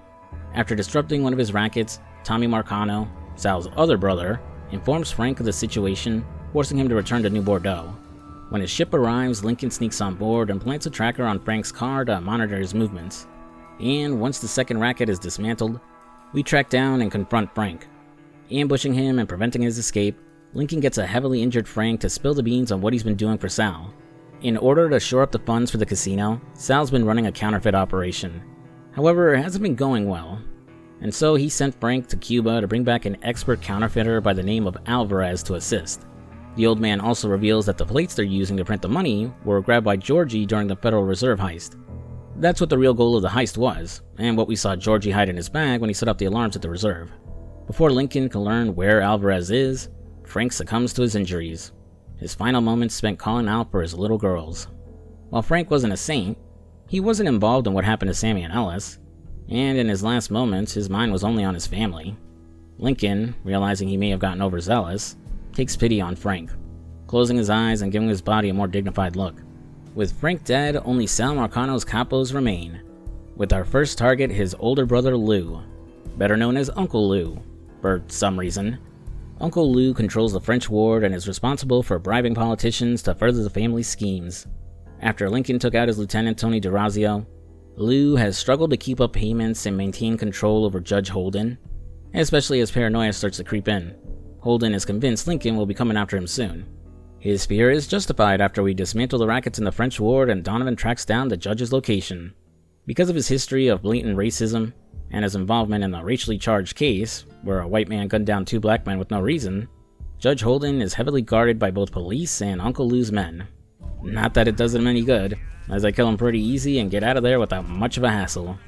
Sal's less than happy to hear that he needs to find another politician to help legalize his gambling in the state. You had one fucking job, Lou.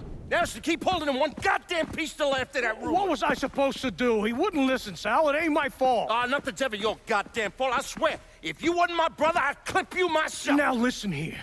I know a guy, a state senator named Jacobs. He's on the Revenue and Fiscal Affairs Committee. Luckily for Sal, Uncle Lou has a backup plan. He's got blackmail material on Senator Jacobs to pressure him into cooperating. But Sal asks him to hold off and try playing nice first. So Uncle Lou arranges a fundraiser aboard his riverboat to wine and dine the senator, hoping to show him a good time, and maybe gather even more incriminating evidence of his infidelity. In order to get on board the riverboat, Lincoln will first head out to the bayou and plant explosives onto an old coal dumper. Once the boat is closed, Lincoln blows up the dumper, causing it to crash into the water and severely damage the riverboat. Uncle Lou quickly realizes that this was no accident, warning his men to be on high alert while trying to calm the senator. I really love the riverboat as a set piece. Once you're on board, you sneak through the engine room before moving up to the large casino area. As the shootouts with Lou's men unfold, the boat becomes progressively more destroyed. Fires spread all around, the power flickers on and off, explosions rock the boat, and civilians are panicking and getting killed as the chaos escalates. I usually flip-flop on my opinion of big spectacle levels in games, but it works really well here, showing just how much destruction Lincoln can cause. Eventually, after cornering Uncle Lou and Senator Jacobs, a massive explosion erupts, killing the senator in a plume of fire, and launching Lincoln and Lou into the water. When Lincoln regains consciousness, he chases Uncle Lou for a short while before finally putting an end to him. Hello, Lou. Listen, I got money. You can have it. All of it. Just don't kill me. I don't want your money. I want you to send a message to your brother. Yeah. Anything. Oh, just say it. Just say it.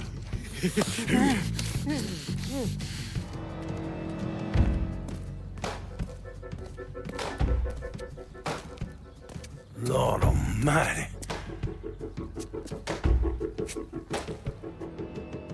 Sal doesn't take the news of his brother's death well. Not so much because Lou is gone, but because Senator Jacobs died on the riverboat, completely derailing his plans to legitimize the casino. Georgie suggests reaching out to Leo Galante for help, but Sal immediately shoots down the idea. The whole point of going legit was to free himself from the commission's control, not to end up kicking a percentage of the casino's profits back up to them. Despite his resistance though, Sal puts in a call to Leo after Georgie leaves. The old man is getting desperate. Our next target is Remy Duval in Frisco Fields. On the surface, he's a wealthy socialite who preaches family values and the Southern way of life on his radio show. In reality, he's a white supremacist and leader of the Southern Union, Mafia 3's version of the KKK. As I mentioned before, Remy is Sal's legitimate business partner, so he doesn't control the rackets in Frisco Fields. Olivia Marcano does. However, Remy uses his wealth and connections with the Southern Union and the police to help her operations. Such operations like bringing back slavery. No, really. Run by racket boss Chester Moreau, they traffic black men and women to be sold at slave auctions to wealthy white buyers. Unsurprisingly, after Lincoln freed the human trafficking victims and shut down the auction, he didn't even consider recruiting Moreau. Where are the others? Chester's got them niggas around Frisco. Just make it fucking quick, dig motherfucker. Can't have you talking.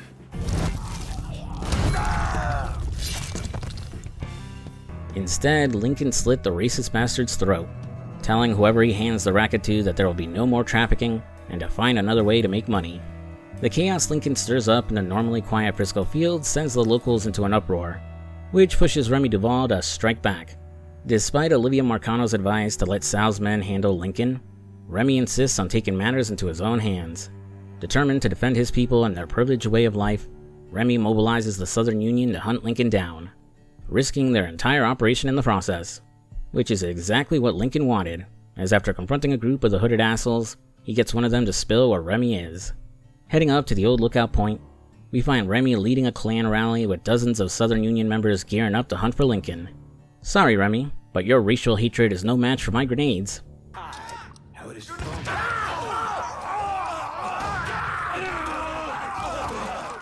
After taking out the rest of Remy's men, Lincoln decides not to gut him like he did with Richie Doucette and Uncle Lou.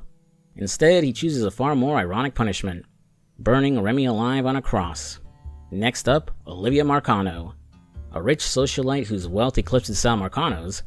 She was married to his younger brother Lucho before his death, though according to information Donovan dug up, Olivia had her husband killed so she could take over his ventures. Shifting scenes, Sal is pissed to find out that Remy didn't name him or Olivia in his will, and is leaving all his assets, including the land for the casino, to his nephew Steven. However, according to Olivia, while Remy had his will changed, he never executed it before dying. And since she and him shared several business ventures, with the casino listed as an asset of one of her companies, Olivia believes they have grounds to contest the will. Still, that isn't enough for Sal, as he doesn't have the money to fight a big legal case to win the land. So Olivia moves to plan B. Steven will be at Remy's funeral, so they plan to coerce him into giving up ownership of the land in exchange for a cut of the casino's profits. And once he signs on the dotted line, they'll just kill him. Remy's wake is set to be held at the Frisco Fields Country Club, so Lincoln will need to find a way to get inside undetected in order to take out Olivia.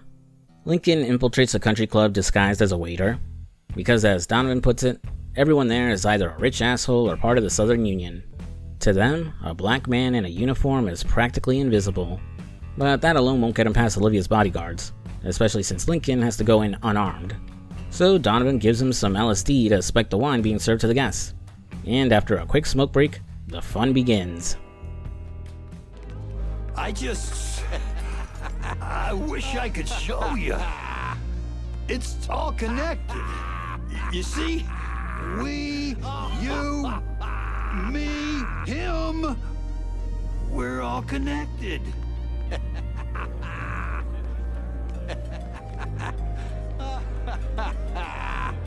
That's Sunday Mass. Goddamn Donovan. These people out of their minds. With everyone tripping balls, including some of Olivia's guards, Lincoln sneaks upstairs and gets into a shootout with her and the men still sober enough to fight.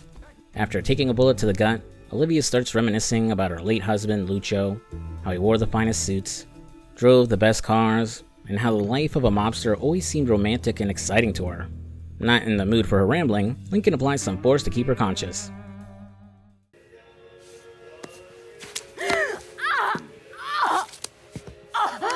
Where's DeGarmo? Come. They have me out in a building.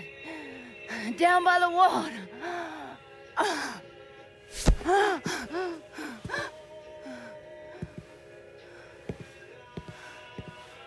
Thought you were gonna kill me. You ain't worth the trouble. After fighting his way through the country club, Lincoln finds and rescues a severely beaten Steven. Once they escape, Lincoln hands him off to Donovan to help Steven disappear and get out of Sal Marcano's reach. And while Lincoln chose to spare Olivia, Sal wasn't as forgiving. Due to her failure, he had no intention of keeping his sister-in-law around anymore, so he had Georgie slit her throat. Sal then sits down with Nino Santangelo, a Cuban drug kingpin who has been supplying Georgie with heroin to sell in New Bordeaux. Normally, Sal avoids stealing drugs, believing the heat it brings isn't worth the money. But with Remy gone, Sal finds himself in a bind and with little resources. Swallowing his pride, he asks Santangelo for a loan to help fund the casino, and agrees to let him deal in New Bordeaux.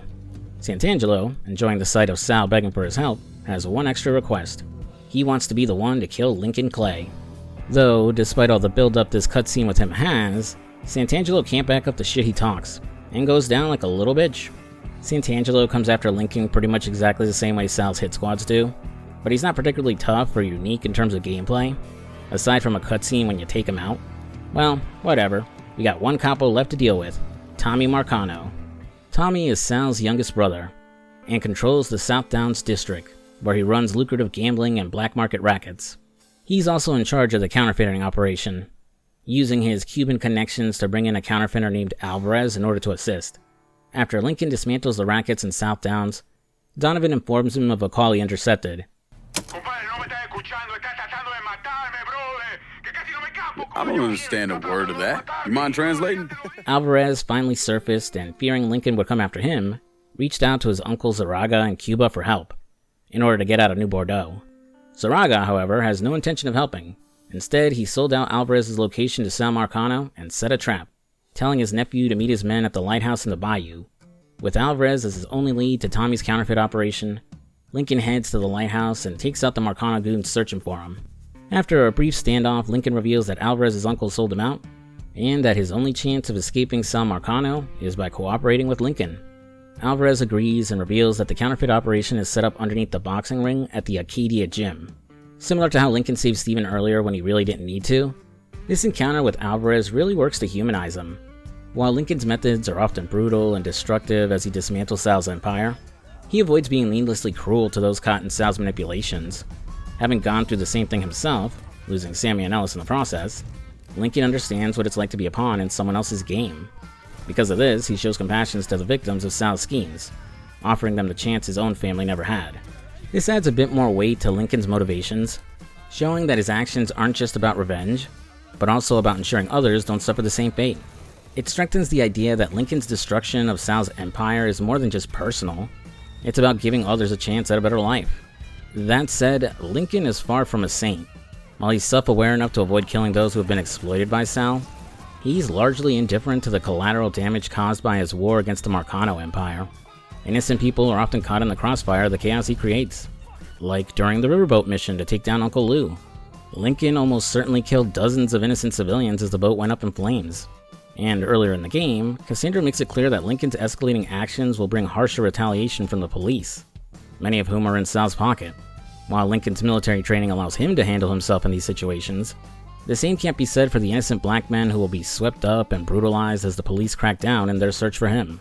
This is part of the reason Cassandra is so adamant about arming the people of Delray Hollow. She knows that Lincoln's actions, though well-intentioned, are putting others at risk. Sorry if this seems like it's coming out of nowhere, but I'm bringing up Lincoln's character now because it's important for understanding my thoughts on Mafia 3's various endings, especially why one ending, in particular, feels like the most fitting conclusion to Lincoln's story. After shooting his way through a small army of Sal's men, Lincoln escapes the bayou with Alvarez, bringing him to the doorstep of Father James. With no one else to turn to, I guess Donovan can't hide Alvarez like he did Steven for some reason. Lincoln asks the father if he has any means of getting Alvarez out of town. Father James, though hesitant at first, agrees to get Alvarez out of New Bordeaux, mentioning that he knows a Jesuit in New Mexico who specializes in helping people in situations like this. Pasa, por favor. Aquí estás a salvo. Gracias.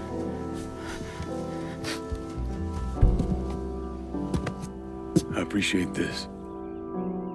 I didn't notice this when I was first recording, but there's a subtle tension between Father James and Lincoln. In the cutscene, the way Father James stares silently at Lincoln has a tinge of resentment behind it, as if he's frustrated with being dragged into this mess. While his duty as a preacher is to help those in need, he made it clear early on that he wanted no part in Lincoln's war against Sal. Outside of what I said earlier about him playing the role of the angel on Lincoln's shoulder, I haven't really discussed Father James' character much. He pops up frequently during the documentary segments, but we only get a true understanding of the man through optional conversations with him that unlock over the course of the game. Father James served in World War II as a medic in an all-black unit in the US Army. During his first optional conversation with Lincoln, Father James admits he previously lied about why he became a priest after the war. It wasn't because of what he saw, it was because of what he did and what it turned him into. All the pain and rage he had built up over his life came boiling to the surface. He reflects on the men he killed during the war. Their deaths should have meant something to him. They should have weighed on him. But they didn't. That glimpse into the darker part of himself was too much to bear. Now, Father James is terrified that Lincoln doesn't feel the weight of his actions either.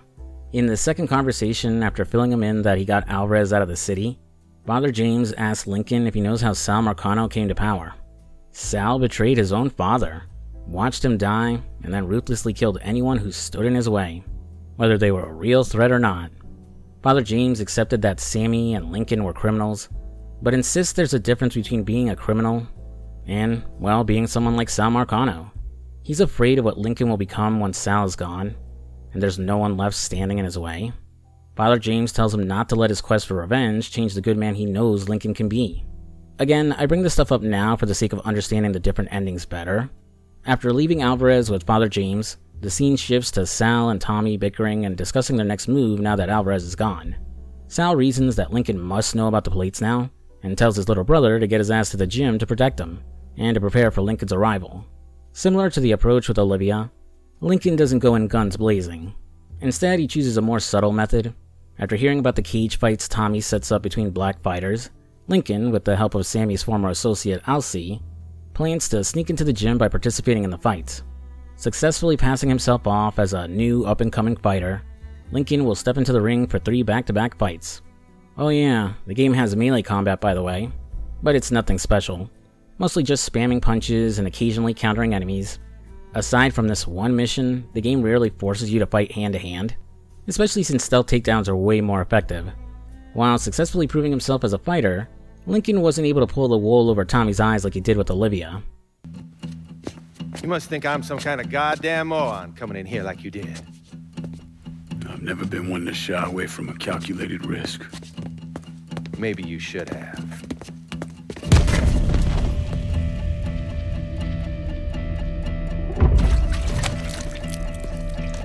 I'll mix some vegetable oil in it.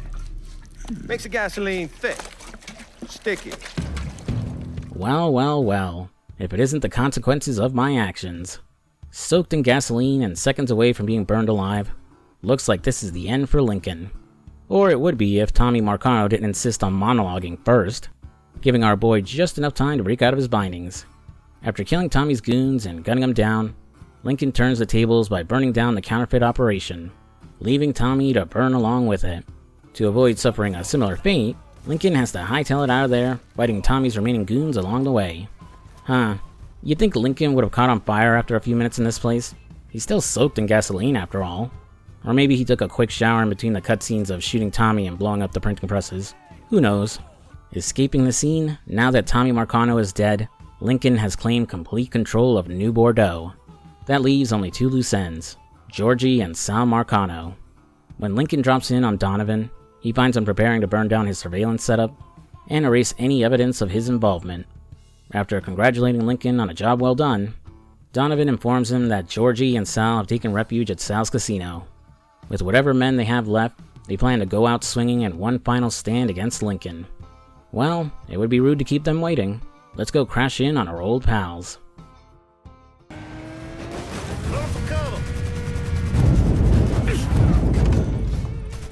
After fighting his way through the casino, Lincoln finally reaches Georgie. Lincoln tells him he always thought they were friends, that Georgie had his and Ellis's back, but it was all a lie. Georgie didn't try to kill him because he said no. He did it because he thought he owned them, that they were his property to use and get rid of. Georgie explains it was never about them. It was about his father. He'd do anything Sal asked, just like Lincoln would do anything for Sammy.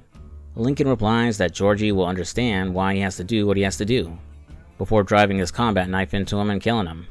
Unlike some other characters, Georgie isn't very fleshed out, only making sporadic appearances after the federal heist. While he willingly did everything his father asked, I can't help but feel a little pity for him. There's a hint of regret in his voice before he dies, and maybe Lincoln was wrong. Maybe Georgie really did consider him and Ellis friends. It might be why he fumbled shooting Lincoln. He was conflicted about having to execute his friend. Granted, nothing outside of his last moments really hints at this, but maybe whatever plan the devs had for Georgie had to be cut during development. Finding a key in Georgie's vest, Lincoln uses it to call the elevator to the penthouse above for the final confrontation with Sal Marcano. Hell of a sight, ain't it? When I first come to this town, it was nothing more than a backwater shithole. Now look at it. Let me see your hands. Whatever was between us is over, you understand? It ended the second it was you coming up them stairs instead of my son. You want a drink? All right. Knowing he has nothing left, Sal accepts his fate. Instead of fighting or bargaining for his life, he instead opts to sit down and have a drink with Lincoln before he dies. And man, do I love how this scene plays out. Despite their hatred for each other, what they've done to each other's families, there's a mutual respect between Lincoln and Sal. Their final conversation highlights just how similar the two of them are, and even manages to humanize Sal a little. He's still an irredeemable piece of shit, but Sal's desperation to leave the criminal life at any cost is what set him up for his downfall. As the two of them sit and drink, Sal opens up that he's been having nightmares after the death of his brother Lucho. Of the various nightmares he'd have, the worst one was of Georgie's funeral. He's laid out in a cheap casket, his neck cut like Lucho's. It haunts Sal every few days. Lincoln shares one of his own, where he's back in Vietnam, tied up in a foxhole, gagged and unable to warn the men next to him, as he's forced to watch them be slaughtered. Sal says he doesn't imagine that nightmare will go away, and Lincoln agrees. Sal explains that everything he did was to prevent his worst fear, but it didn't work out. He's buried countless people, but the one person he never wanted to lose was Georgie. And now here they are. Georgie is dead, and Sal's having a drink with the man who killed him. Sal admits he never had it in him to apologize, and even if he did, it would be a lie. He doesn't feel shame for what he's done. He never has. He also knows Lincoln isn't there for an apology. He was right about Lincoln from the moment they met at the country club. Men like them are wired wrong. They only know one thing, and are only good at one thing. Finishing his last drink, Sal is ready to meet his maker. I'm gonna be waiting for you, Lincoln Clay. This won't be the last time we see each other. I know.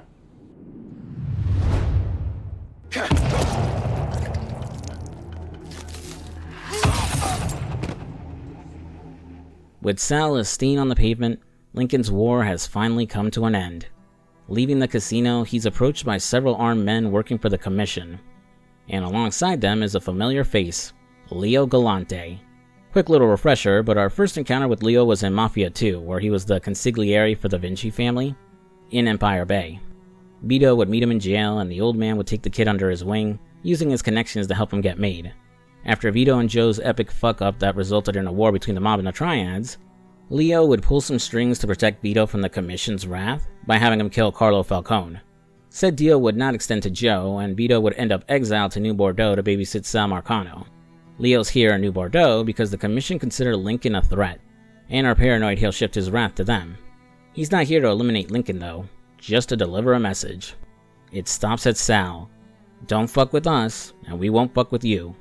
Since Lincoln has no beef with the Commission, he tells Leo he's good, and they don't need to worry about him. Glad to hear it, Leo tells Lincoln that since he overthrew Sal, he could do whatever he likes in New Bordeaux, so long as the Commission gets their 20% cut of his operations. And if Lincoln decided he didn't want to sit on the throne and walk away from the life, they wouldn't bother him again. Oh, and Leo's driver, this guy right here, that's Joe Barbaro. Okay, so when I first heard about Joe being alive and showing up in Mafia 3, I thought it was just a fan theory. The guy doesn't speak, and nothing in the game directly says he's Joe. He also strongly resembles Leo's driver from the end of Mafia 2, but it's been confirmed by the developers that Leo Galante's driver is indeed Joe Barbaro. And I'm kinda mixed about it. On one hand, I love Joe. He's the ultimate bro and Vito's ride or die. Vito and Joe's friendship was the highlight of Mafia 2 for me, so I'm glad his story didn't end up with him being betrayed, tortured, murdered, having his hands cut off and his face caved in. On the other hand, it kinda undermines the tragedy of Mafia 2's ending. In Vito's reckless pursuit of the mob life, he ended up losing everything once he got it. His family, his freedom, his status, and his best friend. Plus, if you finish Vito's optional mission where Lincoln kills the guys who betrayed Joe, Vito says that if Joe were alive, he would have found a way to let him know. The fact that Joe never did is what helped Vito come to terms with his death, and feel partially responsible for it. And since it's well known that Vito was basically exiled to New Bordeaux, it feels out of character that Joe never reached out to ease Vito's mind and let him know he's still alive. Like, Joe being alive at all isn't too unreasonable, considering Leo has a soft spot for Vito and treats him like a son. I could see the old man finding a way to save Joe. What doesn't make sense is that Vito never found out, or Joe never told him. I don't know if the developers ever explained it, but the best theory I have is that part of Joe's deal for staying alive was that he could never contact Vito.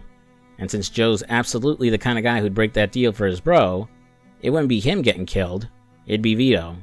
Actually, now that I think about it, that kinda works for me, as it still maintains the tragic ending of Mafia 2. Arguably makes it worse. Despite surviving, they can never contact each other again. Vito spends the rest of his life carrying the guilt of thinking he got Joe killed, while Joe lives out his days as a lowly driver for Leo Galante, burdened by the knowledge that Vito is alone and suffering, and that he can't do a damn thing to help him. Though I prefer that something in-game confirmed that was the case, and I didn't have to come up with an explanation on my own. Well, whatever. My boy Joe Barbaro is alive, and I can't be mad about that. With New Bordeaux under his control, Lincoln will head to Father James's church to make a tough decision. To sit on the throne as the new kingpin of the city, or to walk away to start a new life for himself.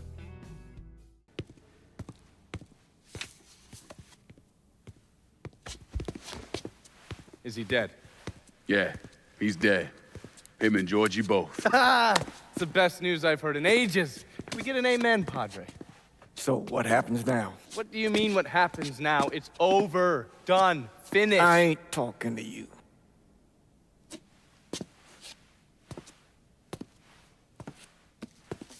Just cause Sal Marcano's dead, Lincoln, doesn't mean it's over.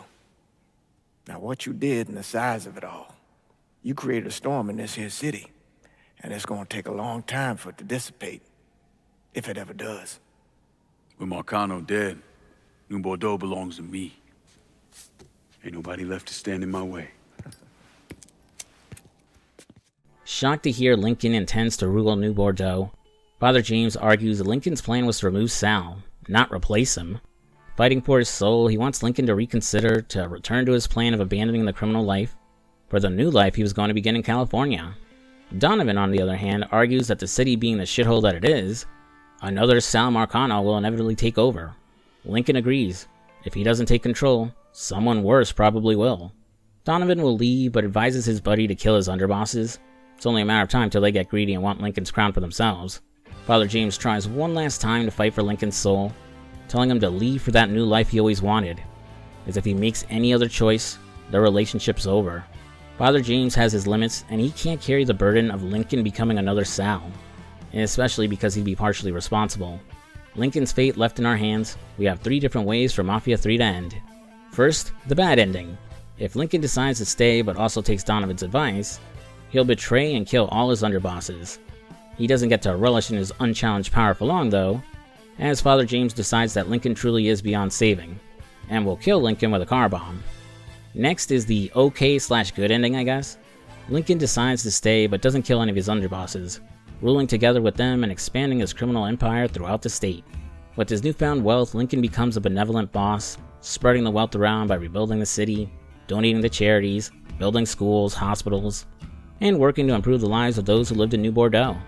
Unfortunately, as the saying goes, power corrupts, but absolute power corrupts absolutely. He would abandon his morals and stoop to any means to make money. Drugs, prostitution, alcohol, whatever.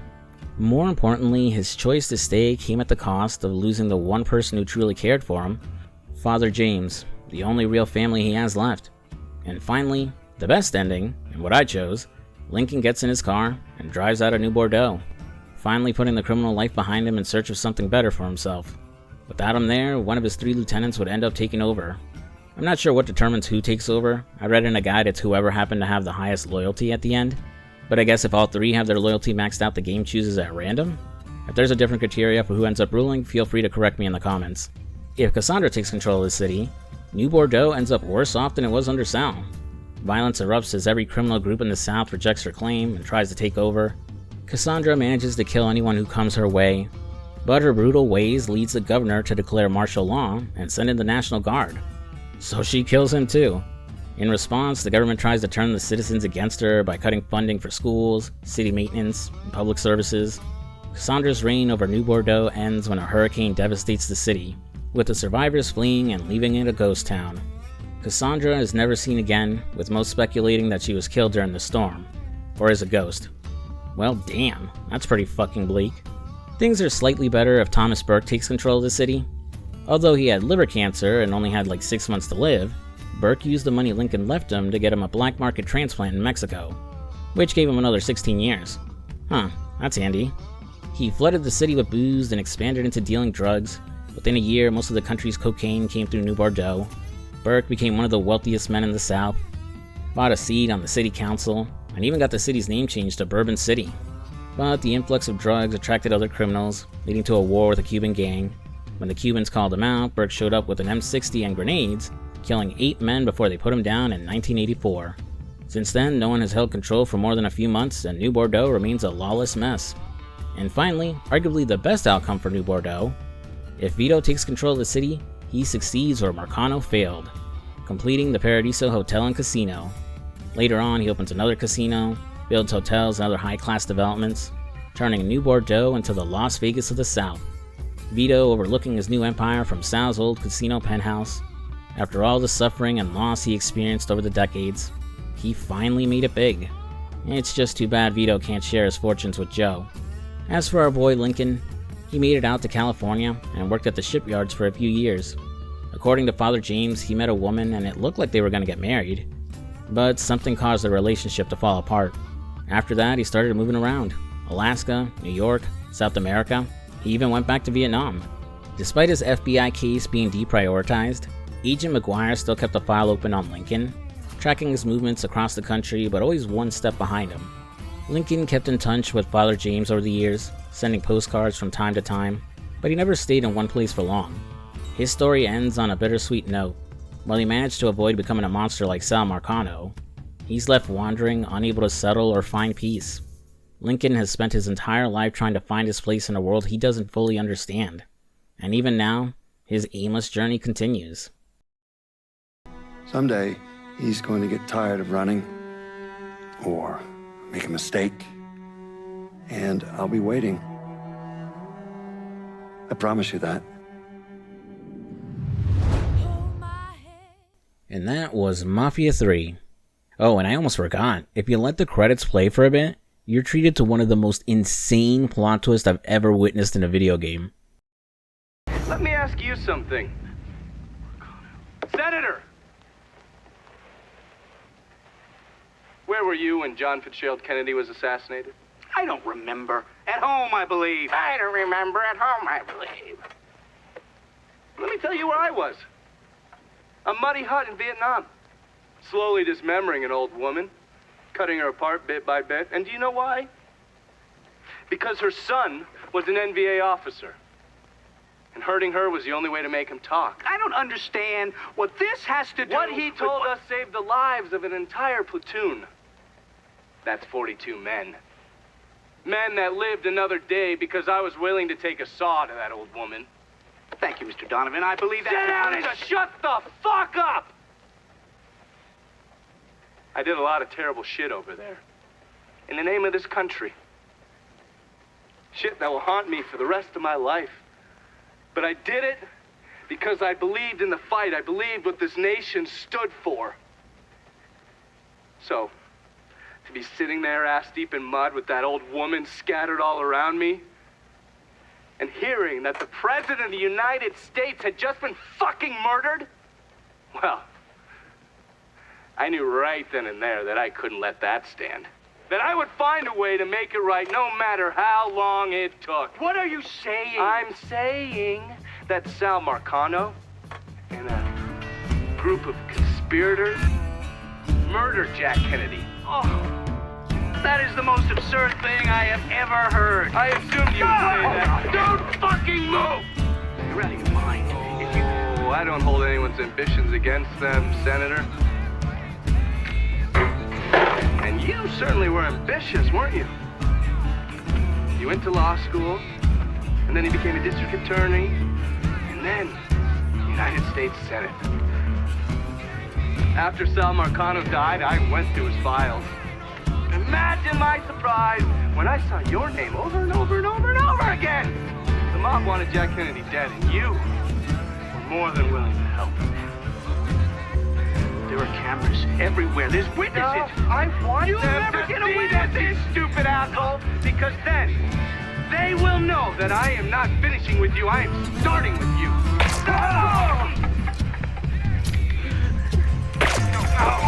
Oh! And they're next. I gotta say, I wasn't expecting my opinion of this game to do a complete 180. Like most people who played it on day one, it didn't leave a good impression. A big part of that was due to the bugs and performance issues.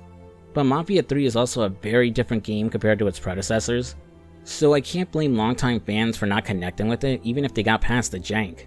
Add to that all the negative reception along with exaggerated claims about its repetitive nature, and it was easier to dismiss Mafia 3 as a bad game rather than give it a chance. But I'm here to say we were wrong about Mafia 3. It's a good and extremely underrated game that got buried under a lot of negative factors. Lincoln Clay is a compelling lead. I think he's probably my favorite main character in the Mafia series. I never really liked the original version of Tommy Angelo, and I love Vito Scaletta, but it always feels like he's failing upwards in Mafia 2, only getting as far as he does because of others and not his own accomplishments. Plus, the story seems to go out of its way to punish Vito and make him seem like a worse person than he is. Mafia 3 strikes a good balance by showing us why Lincoln is so capable, why others respect him, and why they consider him so dangerous. It raises the question of whether his methodical plan to tear down Sal's empire and get revenge, justified or not, is making Lincoln just as bad as Sal. Through characters like Father James and Agent McGuire, the game shows both sides of Lincoln. Since we're never quite sure which part of him is the real Lincoln, whether he takes over New Bordeaux or walks away, both feel like in-character choices. Killing his underbosses because they might betray him doesn't feel right though. Except for maybe Cassandra, his underbosses were loyal, showed him respect, and only voiced concerns when the territory wasn't being divided fairly. It doesn't make sense for Lincoln to use and betray them when they're no longer needed, especially since that same mindset is what led to his family's death and his quest for revenge. Whether Lincoln is a good man or a monster ties into his search for purpose and belonging. He can't find where he belongs because he doesn't understand himself or knows what he truly wants. Lincoln was abandoned by his birth parents, and the orphanage where he grew up shut down while he was still a boy. He was lucky to be adopted by Sammy Robinson, and raised alongside Ellis. His adopted family loved him, were proud of him, and made him feel like he belonged. Yet, for some reason, he still didn't feel like he fit in. Maybe he didn't think he deserved their love. So, he enlisted and fought in Vietnam, proving to be a capable soldier, recognized by his country and winning plenty of awards. But the atrocities he witnessed and the ones he committed left him disillusioned after the war, forcing him to start his life all over again.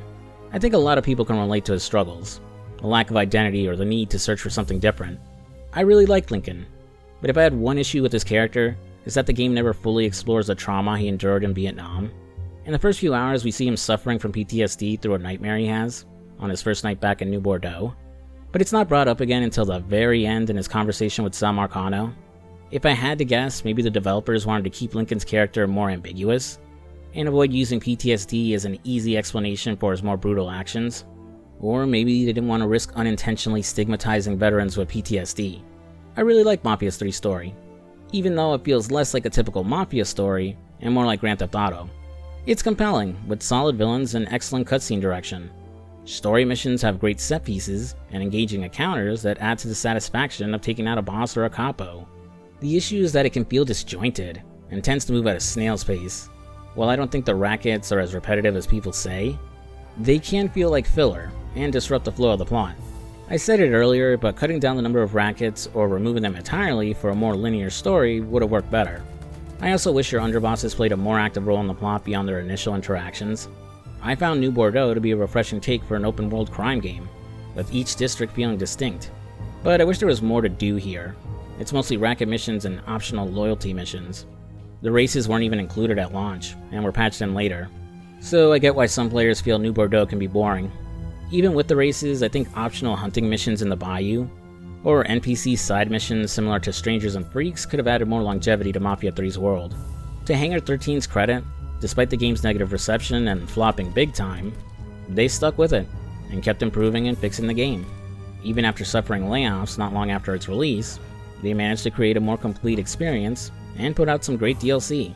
I was going to cover the DLC in this video, but I'm already a week late on this, so maybe I'll save it for a bonus video. Mafia 3 was a great experience.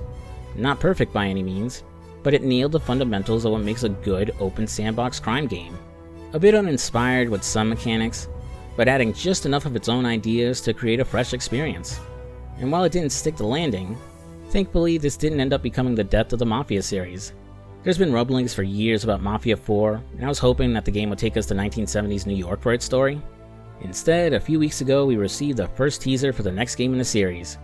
A prequel that's set in Italy, Mafia: The Old Country. While it's too early to call until we're shown more about the story and gameplay, which will hopefully happen at the Game Awards, I'm excited to play a brand new Mafia game. I'm just hopeful that they build on the best elements of the older games, and build a one-of-a-kind experience that isn't rushed out the door or forced to cut out its better ideas. Fingers crossed everything works out this time. And that's the video. Thanks for watching, folks. And special thanks to my Tier 2 channel members and patrons with their names on screen right now. And special thanks to my Tier 3 channel members and patrons, including Alfred Correa, Augie Doggy, Chicken D Samurai, Miles Garrett, Skillfuse, and Reckless Nerd. So this video kinda got away from me. I wasn't expecting it to be this long. Due to that, I'm just going to keep this outro nice and short. Once I've decided, I'll announce the next video for the channel on my community page soon. Check out my channel memberships or Patreon if you want to support the channel a little more. I'm trying to get more exclusive content out for my supporters, so outside of the usual early video or uncut video, this month I'll have a shorter video for supporters discussing some games I'm currently playing and recommend to check out. Again, thanks for watching. If you enjoyed the video, be sure to give it a like, leave a comment down below, and subscribe if you're new. I'm Fuzzy Slippers, and I'll see you later. Peace.